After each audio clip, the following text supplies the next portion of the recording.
दोपहर की चिलचिलाती धूप गांव की धूल भरी सड़कों पर बरस रही थी। चौराहे पर मोहन का आइसक्रीम का ठेला खड़ा था। लकड़ी के बोर्ड पर बड़े अक्षरों में लिखा था 20 रुपए। एक ग्राहक पास आया, लेकिन मोहन ने हाथ हिलाकर मना कर दिया। उसने सख्त लहजे में कहा, 40 रुपए लगेंगे। वह ग्राहक उसको लालची कह के चला गया, लेकिन मोहन ने कोई जवाब नहीं दिया। उसने अपना सिर झुकाया और बर्फ के बक्से को ढक दिया। पास की झोपड़ी में रहने वाला छोटा चिंटू अपनी मुट्ठी में 20 रुपए के सिक्के दबाए ठेले के पास एक और आइसक्रीम लेने पहुंचा। उसने कांपते हाथों से सिक्के मोहन की ओर बढ़ाए। मोहन ने चिंटू की ओर देखा तक नहीं। उसने सिक्के लेने से इनकार कर दिया। मोहन ने फिर वही बात दोहराई, 40 रुपए से कम नहीं। मोहन ने ठेले का हैंडल पकड़ा और उसे थोड़ा आगे खिसका दिया। चिंटू उसे दूर से देखता रहा। चिंटू ने अपनी मुट्ठी भींच ली। उसने तय किया कि वह इस लालच का सच जानकर ही रहेगा। शाम ढलने लगी। बाजार की भीड़ छंट गई। मोहन ने एक अमीर आदमी से 50 रुपए लिए और एक बूढ़ी औरत से 40। चिंटू एक पुराने बरगद के पेड़ के पीछे दुबक गया। वह अपनी सांसें थामे मोहन की हर हरकत पर नजर रखे हुए था। सूरज पूरी तरह डूब चुका था। सन्नाटा पसर गया। मोहन ने ठेले का ढक्कन बंद किया।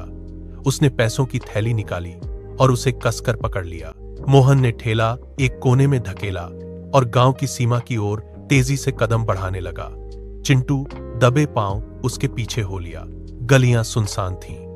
केवल दूर कहीं कुत्तों के भौंकने की आवाजें आ रही थीं। चिंटू ने अपनी चाल धीमी कर ली ताकि उसके पैरों की आहट न सुनाई दे। मोहन गांव के बाहरी छोर पर स्थित एक वीरान इलाके की तरफ मुड़ गया।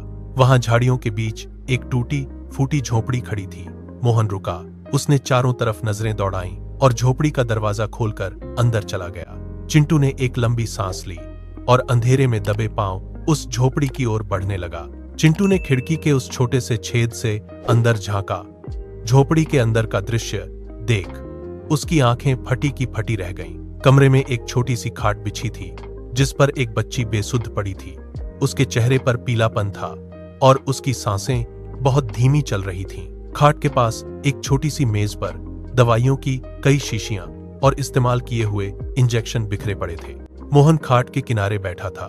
उसने थैली से दिन भर की कमाई के पैसे निकाले और उन्हें कांपते हाथों से गिना। फिर उसने झुककर बच्ची के माथे पर अपना हाथ रखा। उसका स्पर्श बहुत कोमल था। मोहन की आवाज कमरे में गूंजी, बेटी, आज फिर दवा के पैसे पूरे हो गए हैं। तू जल्दी ठीक हो जाएगी। कमरे में फैली दवाइयों की तीखी गंध और सन्नाटा माहौल को और भी भारी बना रहा था। मोहन ने एक गहरी सांस ली और अपनी जेब से एक पर्ची निकाली। चिंटू के हाथ से एक छोटा पत्थर फिसला और जमीन पर टकराकर खनक उठा। आवाज सन्नाटे को चीर गई। मोहन झटके से उठा और झोपड़ी का दरवाजा खोलकर बाहर आया। उसने चिंटू को अंधेरे में खड़ा देखा। चिंटू के कदम जम गए। मोहन की आंखों में थकान थी, पर अब उसमें गुस्सा नहीं था। उसने चिंटू का हाथ पकड़ा और उसे अंदर ले आया। मोहन ने खाट की ओर इशारा किया और धीमी आवाज में बोला, बेटी की जान बचाने के लिए हर दिन महंगी दवाइयों की जरूरत होती है। दिन भर की कमाई भी कम पड़ जाती है। मैं लोगों से ज्यादा पैसे इसलिए मांगता हूं ताकि शाम तक दवा का खर्च निकल सके। मोहन की आवाज भर आई। उसने बताया कि जिन बच्चों के पास पैसे नहीं होते वह रात को उनके घर चुपके से आइसक्रीम रखाता है। चिंटू ने अपनी नजरें झुका लीं। उसके सीने में एक टीस उठी। उसने मोहन को लालची समझा था, जबकि वह एक पिता के रूप में अपनी पूरी दुनिया बचाने की जंग लड़ रहा था। चिंटू की आंखों से आंसू छलक पड़े। उसने मोहन के कांपते हाथों को थाम लिया। उसे अपनी सोच पर गहरा पछतावा हुआ। अगली सुबह चिंटू ने गांव के चौराहे पर सबको इकट्ठा किया। उसने मोहन की झोपड़ी और उसकी बेटी की बीमारी का पूरा सच लोगों को बता दिया। गांव वाले एक दूसरे का चेहरा देखने लगे। शर्मिंदगी से झुके सिरों के साथ वे मोहन के पास पहुंचे। किसी ने दवाइयों के लिए पैसे दिए तो किसी ने बच्ची के इलाज का जिम्मा लिया। मोहन की आंखों में पहली बार खुशी के आंसू थे।